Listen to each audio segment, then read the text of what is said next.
Hello everyone, welcome back to my channel. This side Siddhi and आज की class में हम डिस्कस करने वाले हैं जितने भी स्टूडेंट ने इग्नू एमएसटी और फर्स्ट ईयर के स्टूडेंट हो, और अगर आप सभी ने आप लोगों का जो एडमिशन है, जो सेशन था वो जून 2023 का है, तो फाइनली आप सभी के यहाँ पर असाइनमेंट जो बाकी के 3 सब्जेक्ट्स के नहीं आए थे वो आज की क्लास में आपको देखने को मिलने वाले हैं। तो चलिए स्टार्ट करते हैं अपनी आज की क्लास को। और जो सभी को इसका वेट था कि मैम बाकी के असाइनमेंट्स कब आएंगे, क्योंकि आप लोगों को असाइनमेंट सबमिट भी करना है, और ये सारा कुछ मैं आपको इस वीडियो में बताने वाली हूँ। तो बिना वीडियो को स्किप करें वीडियो के एंड तक बने रहिएगा। और उसके बाद अभी आप सभी को यहाँ पर डाउट भी रहेगा कि मैम ये वाला जो पूरा असाइनमेंट आप यहाँ पर दिखा रहे हैं ये अभी तक वेबसाइट पे तो अपलोड नहीं हुआ है, तो आपको कहाँ से मिला। तो ये सब कुछ मैं आपको यहाँ पर अपडेट करूँगी, उसके लिए मेरे साथ मेरे वीडियो में एंड तक बने रहिएगा। वीडियो को आपको बिल्कुल भी स्किप नहीं करना है। मेरे चैनल पे फर्स्ट टाइम आए तो चैनल सब्सक्राइब कर लीजिए, बेल आइकन प्रेस कर लीजिए, ताकि आगे आने वाली वीडियोस के अपडेट आप सभी को मिलते रहें। और अगर आप में से कोई भी असाइनमेंट लेना चाहता है तो, और साथ ही साथ आपको यहाँ पर क्लासेस और नोट्स और असाइनमेंट सब कुछ प्रोवाइड किए जाते हैं। तो अगर आप में से इग्नू एमएसटी फर्स्ट या सेकेंड ईयर कोई भी स्टूडेंट है तो आप इस नंबर पर कॉन्टैक्ट कर सकते हैं और यहाँ से सारी अपडेट ले सकते हैं। तो जैसे कि मैंने आपके प्रीवियस वीडियोस में भी बताया था कि ये जो असाइनमेंट है जून 2023 वाले सेशन के लिए, और जो अभी जनवरी 2024 में एडमिशन ले रहे हैं उनके सेशन के लिए, दोनों को यही असाइनमेंट बनाना है। तो क्या क्या आया है चलिए देखते हैं। आपके ऑलरेडी मैं अगर बात करूं तो अभी तक 3 सब्जेक्ट्स के, इंग्लिश मीडियम की मैं बात करूं तो उनके 3 सब्जेक्ट के 101, 104 और 105 के असाइनमेंट पहले ही आ चुके हैं। लेकिन यहाँ पर हिंदी मीडियम वालों के नहीं आए थे 104, वो भी आ चुका है, वो अभी मैं आपको इस वीडियो में दिखाने वाली हूँ।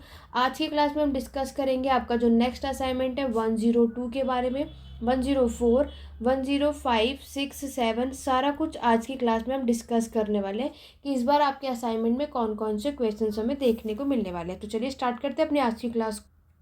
और अभी तक मेरे वीडियो को लाइक शेयर नहीं किया, जल्दी से लाइक शेयर कर दीजिए और स्टार्ट करते हैं। देख सकते हैं आप सभी कि मेरे पास यहाँ पर MHI के 102 का, यानी जो आपका आधुनिक विश्व मॉडर्न वर्ल्ड जो आप सभी का सब्जेक्ट है उसका असाइनमेंट पेपर मेरे पास है। ठीक है, तो यहाँ पर आपको क्या करना है, तो यहाँ पर आप देख सकते हो जनवरी 2024 वाले स्टूडेंट्स को भी यही असाइनमेंट बनाना है। बार बार सब एक ही चीज़ मत पूछना, क्योंकि मैंने ऑलरेडी 2 वीडियोस में बता दिया है कि आप लोगों को जनवरी सेशन वालों को भी सेम असाइनमेंट बनाना होता है। क्लियर हो गया। तो यहाँ पर अगर हम बात करते हैं 102 में, आपको टोटल 10 क्वेश्चंस प्रोवाइड किए गए हैं, जिसमें से आपको सिर्फ 5 क्वेश्चंस ही बनाने हैं। आपकी चॉइस है, 2 सेक्शन होगा, सेक्शन ए और सेक्शन बी। तो यहाँ पर सेक्शन ए की मैं बात करूँ तो सबसे पहला क्वेश्चन है, आधुनिक विश्व के निर्माण से पुनर्जागरण और ज्ञानोदय के योगदान का विश्लेषण कीजिए। वीडियो के एंड तक बने रहना, बिना वीडियो को स्किप करें, और मैं आपको बताने वाली हूँ कि आपको इसकी PDF कहाँ मिलेगी। और ये वाला जो मेरे सामने जो असाइनमेंट क्वेश्चन पेपर देख रहे हो ये अभी तक वेबसाइट पे पब्लिश नहीं हुआ है, तो इसकी PDF आपको कहाँ मिलेगी उसके लिए मेरे साथ मेरे वीडियो के एंड तक बने रहिएगा। तो पहला क्वेश्चन रेनेसांस, पुनर्जागरण और ज्ञानोदय यानी इनलाइटनमेंट से पूछा है, जो आप लोगों के बुक में यूनिट 1 और यूनिट 2 से पूछा जाता है। नेक्स्ट क्वेश्चन की मैं बात करूँ तो आधुनिक विश्व राजनीति को बदलने में 1789 की फ्रांसीसी क्रांति के महत्व पर चर्चा कीजिए। यानी यूनिट 3 से फ्रेंच रेवोल्यूशन से आप सभी से क्वेश्चंस पूछे गए हैं। 20 मार्क्स का क्वेश्चन है और 500 वर्ड्स में आपको इस असाइनमेंट को बनाना होता है, जो कि हम पहले भी डिस्कस कर चुके हैं। आप लोग 20 मार्क्स का क्वेश्चन अगर अटैम्प्ट करने वाले हैं तो आपको इसके लिए 5 पेजेस में अपने आंसर को कंप्लीट करना होता है, जो कि मैं अपनी प्रीवियस वीडियोस में ऑलरेडी डिस्कस कर चुकी हूँ। 5 पेजेस मतलब आपका जो पेज होता है उसके 2 साइडेड होते हैं ना, तो 1 पेज का 2 पेज आपको काउंट करना है। इस तरीके से आपको 5 पेजेस बनाने। क्लियर हो गया। आगे बढ़ते हैं। क्वेश्चन थर्ड के, राज्य की उदारवादी धारणा का एक टिप्पणी करो। ये आपके बुक में यूनिट 4 है। स्टेट की लिबरल थ्योरीज के बारे में आपको यहाँ पर बताना है। ठीक, यूनिट 4 की मैं बात करूँ, ग्लेनर और आपके एंथोनी स्मिथ द्वारा चर्चा किए गए राष्ट्रवाद के प्रकारों की व्याख्या कीजिए। ये आपसे नेशनलिज्म या राष्ट्रवाद के चैप्टर के बारे में बात कर रहे हैं। आप लोग अपने असाइनमेंट अपने बुक से भी बना सकते हैं। बुक तो आप सभी को ऑलरेडी मिल ही चुकी है 102 की, तो वो ये जो असाइनमेंट्स है वहाँ पे भी जा कर के लिख सकते हैं। क्लियर हो गया। और ये असाइनमेंट मैं आपको बताऊँगी कि आपके एग्ज़ाम के लिए हेल्पफुल होगा या नहीं, उसके लिए वीडियो के एंड तक बने रहना है। यूनिट 5 देखो, शॉर्ट नोट करना है आपको। इसमें 4 शॉर्ट नोट क्वेश्चंस दिए हैं आपको, कोई भी 2 अटेम्प्ट करना है, आपकी चॉइस है। इसको 250 वर्ड्स में करना है। इट मीन्स आपको पर क्वेश्चन जो है 3 पेजेस में बनाना है, ठीक है। तो यहाँ पर पहला क्वेश्चन है लोकतंत्र के लिए चुनौतियाँ, ठीक है। आपके डेमोक्रेसी की बात चल रही है। कल्याणकारी राज्य वेलफेयर स्टेट के बारे में बनाना है। वाणिज्यिक पूंजीवाद कमर्शियल कैपिटलिज्म की बात कर रहे हैं, और आपके डीकोलोनाइजेशन की बात कर रहे हैं यहाँ पर, ठीक है। वी औपनिवेशीकरण के बारे में। ये सारे चैप्टर्स आपको आपके बुक में देखने को मिलते हैं। आप लोगों की चॉइस है, इसमें से कोई भी 2 अटेम्प्ट करना है, ठीक है। चलिए आगे बढ़ते हैं। सेक्शन बी की बात करेंगे तो इसमें हमारे पास भी सेम क्वेश्चन 5 क्वेश्चंस आपको यहाँ पर देखने को मिलते हैं, जिसमें से आपको 6th क्वेश्चन में पूछा है 20वीं सदी में अंतर्राष्ट्रीय प्रतिद्वंद्विता की प्रकृति पर चर्चा कीजिए। नेक्स्ट है यूरोप में उपभोक्तावादी आंदोलन के विकास पर टिप्पणी कीजिए। नेक्स्ट है आपको सोवियत यूनियन के पतन के कारण का विश्लेषण करना है। और नेक्स्ट है 20वीं सदी के किए गए कुछ प्रमुख तकनीकी नवाचारों की व्याख्या करो। और ये सारे ही क्वेश्चंस आपके 20 मार्क्स के हैं, ठीक है। आपको कोई भी अटैम्प्ट करना है, और पर सेक्शन से 2 क्वेश्चन अटैम्प्ट करना ही करना है, ठीक है। तीसरा क्वेश्चन आपकी चॉइस है, सेक्शन ए से करें या बी से कीजिए। क्वेश्चन नंबर 10 शॉर्ट नोट है, जिसमें से आपको आधुनिक विज्ञान का प्रभाव बताना है। 1917 में रूस क्रांति यानी रशियन रेवोल्यूशन के बारे में यहाँ पर बात हो रही है। उसके नेक्स्ट आपकी परिस्थिति जागरूकता का विकास और वैश्वीकरण और संस्कृति। ये है आपका ग्लोबलाइजेशन पे, जो कि इस बार आपके MHI 102 के सिलेबस में नया चैप्टर को ऐड किया गया है। बाकी तो सब पुराने ही चैप्टर्स है, पुराना ही सिलेबस है, बट इस बार आपके बुक में ये वाला जो ग्लोबलाइजेशन का चैप्टर आप देख रहे हैं, इसको नया ऐड किया गया है। तो इसके बारे में आपको देखने को मिलता है। मैं पहले भी कई बार कह चुकी हूँ, यहाँ पर मैं पेड क्लासेस वाले स्टूडेंट्स को भी ऑलरेडी सेम चीज़ मैंने बताई भी है। और आपको पता है कि यहाँ पर आपके जो ये असाइनमेंट्स आपको प्रोवाइड किए गए हैं, ये आपके एग्ज़ाम के लिए बहुत ज़्यादा हेल्पफुल है। तो आप जब भी अपने असाइनमेंट को रेडी करेंगे तो आप लोग इसकी PDF बनाकर अपने पास रख लेना। उसके बाद असाइनमेंट सबमिट करना, ताकि ये नोट्स आपके एग्ज़ाम के लिए आपको हेल्पफुल होने वाले हैं। कुछ भी मत लिखना, जो भी आप 5 क्वेश्चन प्रिपेयर करेंगे तो वो 5 क्वेश्चन आपके एग्ज़ाम के लिए हेल्प करने वाले हैं, ठीक है। बाकी जितने भी पेड क्लासेस वाले स्टूडेंट मेरी वीडियो देख रहे हैं, तो आप सभी को क्या करना है, जो भी मैंने आपको MHI 102 में नोट्स प्रोवाइड किए हैं, आप लोग वही नोट्स के चीज़ें अपने इस असाइनमेंट में नोट डाउन कर सकते हैं।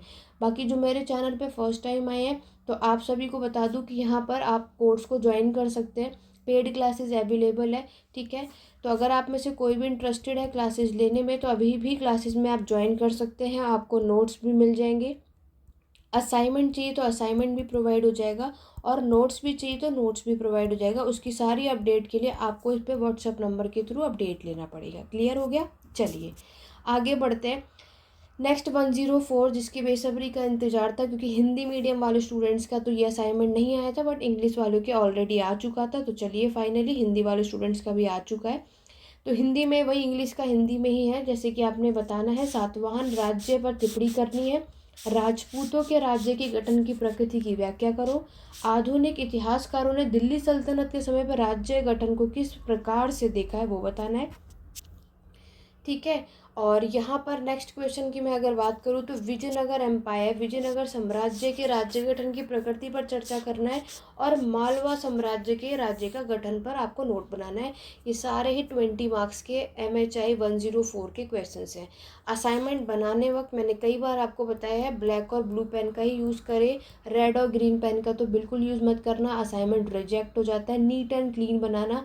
अगर आपने असाइनमेंट बहुत अच्छा बनाया है तो 90+ भी असाइनमेंट्स में मार्क्स आते हैं। तो पूरी कोशिश करो, असाइनमेंट पे मेहनत करो, खुद से बनाओ, और प्रॉपर नीट एंड क्लीन तरीके से बनाना है। क्लियर हो गया? चलिए, इसका जो भाग खा है यानी सेक्शन बी में आपसे पूछा गया है चोला एम्पायर के बारे में, उसके दौरान राज्य के स्वरूप पर टिप्पणी करनी है। नेक्स्ट है आपका पांड्यन काल के दौरान राज्य की प्रशासन की व्यवस्था करो, उस पर चर्चा करनी है। मुगल का एडमिनिस्ट्रेशन, मुगल का प्रशासन का नेचर, प्रकृति के बारे में आपको बताना है। नेक्स्ट पूछा है औपनिवेशिक वन नीति की प्रकृति पर टिप्पणी करनी है। और लास्ट है उत्तर पूर्व भारत में औपनिवेशिक प्रशासन के पहलुओं पर चर्चा करनी है। तो ये है 104 के आपके असाइनमेंट के क्वेश्चंस।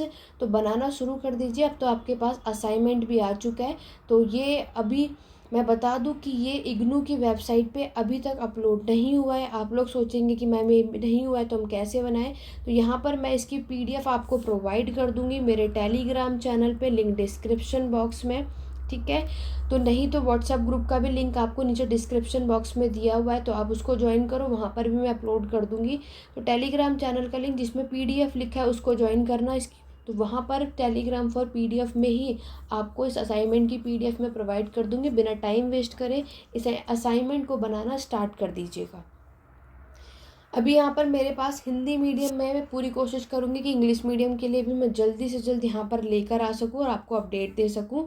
नेक्स्ट अगर मैं बात करूँ 106 का असाइनमेंट, जितने भी हिंदी वाले स्टूडेंट हैं आपके लिए देख लो। यहाँ पर स्टार्टिंग के जो 5 क्वेश्चन है इसमें आपसे पूछा है कि प्राचीन भारत का इतिहास लिखने में वस्तुनिष्ठता और व्याख्या की भूमिका पर चर्चा करो। यूनिट 3 पेड क्लासेस वालों को ऑलरेडी मैंने ये MHI 106 कंप्लीट करा दिया, तो उसमें मैंने जो आपको नोट्स प्रोवाइड किए आप वहाँ से इन क्वेश्चंस के असाइनमेंट बना सकते हैं।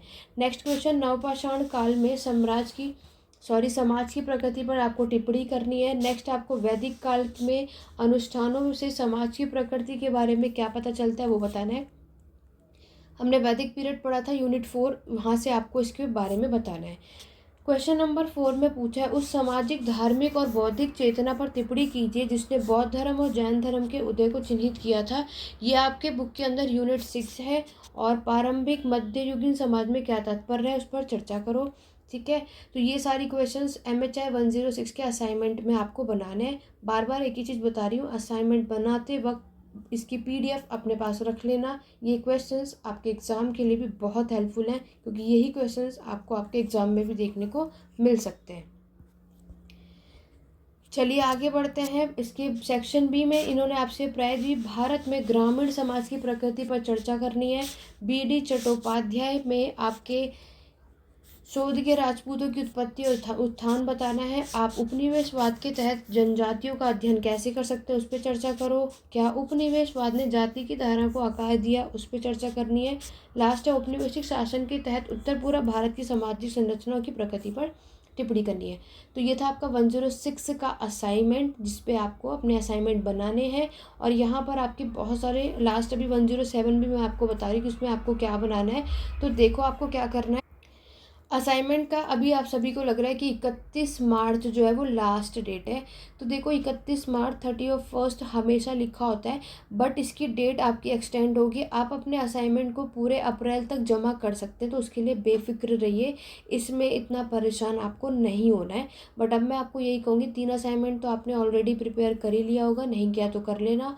और यहाँ पर ये जो बाकी के असाइनमेंट्स अब आ चुके हैं इसको बनाना शुरू कर दीजिए, और कोशिश करो कि मार्च में ही अपने असाइनमेंट को सबमिट कर दो। अदरवाइज़ बेफिक्र रहो। कुछ ऐसे स्टूडेंट्स होंगे जिन्होंने उनको लग रहा है कि हम जल्दी जल्दी बना लें, तो जल्दी में आपका ना असाइनमेंट अच्छा नहीं बनता है, नीट और क्लीन नहीं बनता है, जिसकी वजह से आपको मार्क्स नहीं मिलते।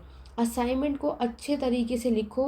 मैंने ऑलरेडी बताया है असाइनमेंट के जो पेजेस हैं दोनों साइड में लाइन वाले होने चाहिए। ऐसा नहीं कि एक तरफ आपके प्रैक्टिकल पे जो ब्लैंक हो दूसरी तरफ लाइन, ऐसा नहीं, दोनों तरफ लाइन वाले पेजेस होने चाहिए, ठीक है। बाकी असाइनमेंट कैसे बनाना है, कैसे सबमिट करना है, ये मैं ऑलरेडी डिस्कस कर चुकी हूँ, लिंक डिस्क्रिप्शन बॉक्स में मिल जाएगा। नहीं तो इग्नू MA हिस्ट्री की प्लेलिस्ट मेरे चैनल पर है, उसको ओपन करो, सारी वीडियोस आपको मेरे चैनल पर देखने को मिल जाती हैं। क्लियर हो गया। तो ये सारी चीज़ें आपको बनानी है। और मैंने ऑलरेडी प्रोवाइड करा है कि जब भी आप असाइनमेंट जब सबमिट करने जाएंगे तो वहाँ पर जब साइन करके आओगे अपने, तो उसकी भी फ़ोटो क्लिक करके आनी है एक प्रूफ के साथ कि हाँ आप लोगों ने असाइनमेंट सबमिट किया था।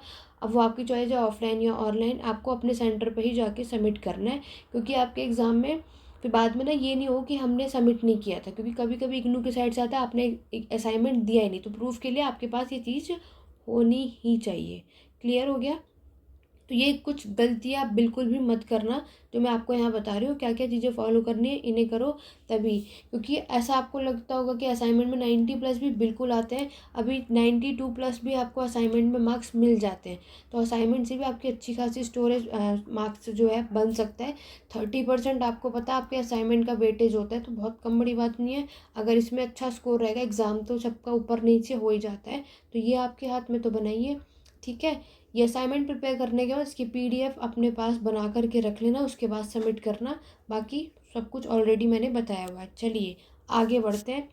तो अभी तक हमने आपके 101 ऑलरेडी आपके आ चुके थे, 102 104 में डिस्कस कर चुकी हूँ, 105 असाइनमेंट पहले ही आ चुका था, 106 मैंने भी आपके सामने डिस्कस कर दिया। अब हम 107 की बात करते हैं, ठीक है।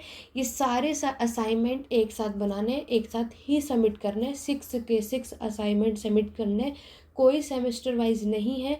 वो सिर्फ आपके एप्लीकेशन फॉर्म में लिखा है, क्योंकि ये सब मैं चीज़ें दोबारा इसलिए बता रही हूँ क्योंकि मेरे चैनल पे बहुत सारे लोग नए आए हैं और उन्होंने प्रीवियस वीडियोज़ नहीं देखी, तो उनके लिए मैं आपको बता रही हूँ कि आपको ये 6 के 6 असाइनमेंट, चाहे आप जनवरी सेशन के हो, जून सेशन के हो, आपको ये 6 के 6 सब्जेक्ट का एग्ज़ाम और असाइनमेंट एक साथ ही देना है।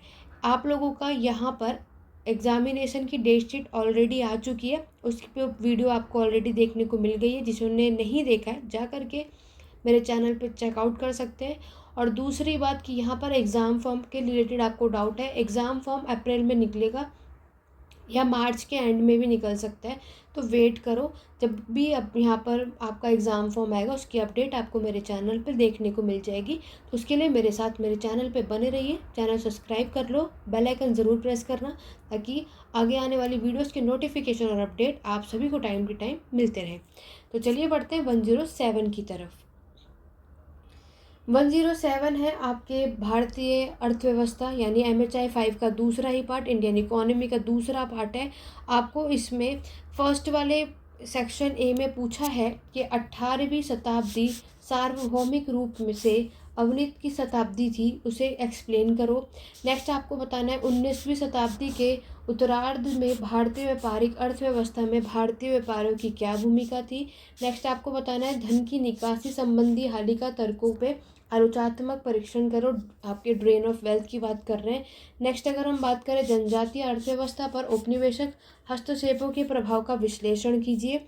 और शॉर्ट नोट में आपको बनाना है यूरोपियन निजी व्यापार का उदय, भारतीय वाणिज्य के प्रभाव, हर्शेल कमेटी रिपोर्ट। और लास्ट है आपका वनवासियों के परंपरागत अधिकार, ठीक है।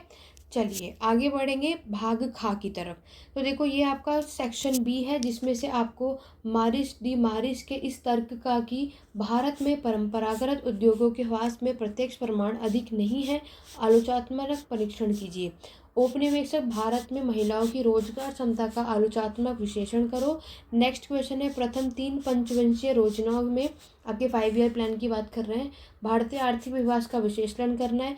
बैंकों के राष्ट्रीयकरण का ऋण बाजार बचत और निवेश के लिए विकास का क्या प्रभाव पड़ा। शॉर्ट नोट में आपका प्रारंभिक जनगणना, हाइगल्स एंड कंपनी वैश्वीकरण, यहाँ पे भी ग्लोबलाइजेशन है आपको करना है जो अभी हमने MHI 102 में भी देखा। और 1990 के दशक के आर्थिक सुधार।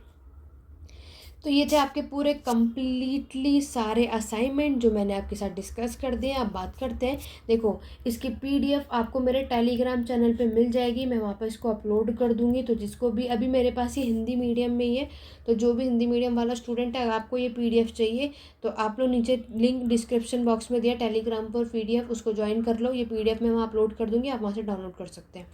इंग्लिश मीडियम के लिए भी मैं जल्दी से आपको यहाँ पर प्रोवाइड कर दूँगी, ठीक है।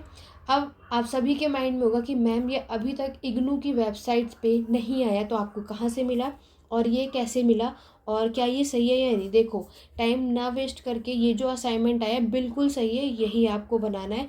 बात करें तो यहाँ पर मुझे किसी एक स्टूडेंट ने शेयर किया था, यहाँ पर जितने भी स्टूडेंट ने जून 2023 में एडमिशन लिया है, क्योंकि अभी इन्होंने इग्नू की वेबसाइट पे ये असाइनमेंट अपलोड नहीं करा है, तो ये असाइनमेंट्स आपको आपके ईमेल आईडी पर मिला होगा, एक बार चेक करना। क्योंकि ये ईमेल आईडी पर ही एक स्टूडेंट ने जिसने भी मुझे ये शेयर किया था, तो वो हिंदी मीडियम के स्टूडेंट हैं, तो उनके ईमेल आईडी पर ये चीज़ देखने को मिली। तो मुझे कमेंट करके ज़रूर बताइएगा कि आप में से कितने ऐसे स्टूडेंट हैं जिसके ईमेल आईडी पर जो भी आपने अपने एप्लीकेशन फॉर्म के दौरान पे फिल किया होगा, तो वहाँ पे चेकआउट करो और बताओ कि कितने स्टूडेंट के ईमेल आईडी पर अब आपको ये सारी चीज़ें नज़र आ रही हैं। अगर आप में से कोई इंग्लिश मीडियम का होगा, ठीक है, और अगर आपके ईमेल आईडी पर ये असाइनमेंट के क्वेश्चंस आए होंगे तो मुझे ज़रूर शेयर करना, ठीक है।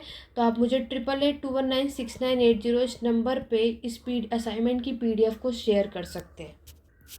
अदरवाइज़ हिंदी मीडियम वालों के लिए ये है, तो यहाँ पर अब आपके एग्ज़ाम के लिए टाइमिंग कम है क्योंकि आप सभी को पता है कि 5 जून को आपके एग्ज़ाम स्टार्ट हैं। तो आप में से कोई भी इंटरेस्टेड है पेड क्लासेस लेने के लिए, एनरोलमेंट कराने के लिए, अभी भी क्लासेस में ज्वाइन कर सकते हैं। लाइव क्लासेस, रिकॉर्डेड क्लासेस भी अवेलेबल है। नोट्स सिंगल लेना तो नोट्स भी सिंगल प्रोवाइड है, ठीक है। तो आप लोग यहाँ पर कर सकते हैं। तो यहाँ थी आपकी कंप्लीटली आज की वीडियो। आशा करती हूँ आज की वीडियो आपको हेल्पफुल रही होगी। अभी तक वीडियो को लाइक शेयर नहीं किया, ज़्यादा से ज़्यादा अपने दोस्तों में जहाँ पर भी शेयर कर दो, ताकि जितने भी लोगों को वेट है असाइनमेंट का, टाइम वेस्ट ना हो, आप अपने ऑन टाइम असाइनमेंट को प्रिपेयर कर सकें, ताकि अपना फोकस आप एग्ज़ाम पे लगा सकें, ठीक है। इससे रिलेटेड कोई डाउट या क्वेरी है तो आप कमेंट के थ्रू पूछ सकते हैं, नहीं तो टेलीग्राम चैनल का लिंक डिस्क्रिप्शन पे दिया है, आपके डाउट वाले में वहाँ पे पूछ सकते हैं, नहीं तो इस व्हाट्सअप नंबर के थ्रू भी पूछ सकते हैं, नहीं तो इंस्टाग्राम हैंडल है मेरा हिस्ट्री एडू पॉइंट, वहाँ पर मुझे फॉलो करके अपने डाउट इंक्वायरी को पूछ सकते हैं। तो आशा करते हैं आज की वीडियो आपको हेल्पफुल रही होगी। तो ये सारे असाइनमेंट्स आपके एग्ज़ाम के लिए भी हेल्पफुल होते हैं, जो मैं कई बार बोल चुकी हूँ, बता भी चुकी हूँ। तो ये सारे असाइनमेंट्स जब भी बनाएंगे तो क्वेश्चंस को केयरफुल तरीके से बनाना, प्रॉपर तरीके से बनाना, नीट एंड क्लीन बनाना, और जो भी असाइनमेंट बना रहे हो तो खुद से बनाना। ये नहीं कि कुछ क्वेश्चंस आप बना रहे हो, कुछ सामने वाला बना रहा है, तो रेटिंग सेम होनी चाहिए, अलग अलग नहीं। तो चलिए सुनना आज की वीडियो में बस इतना ही। मिलते हैं अपने नेक्स्ट वीडियो में। Thank you for watching.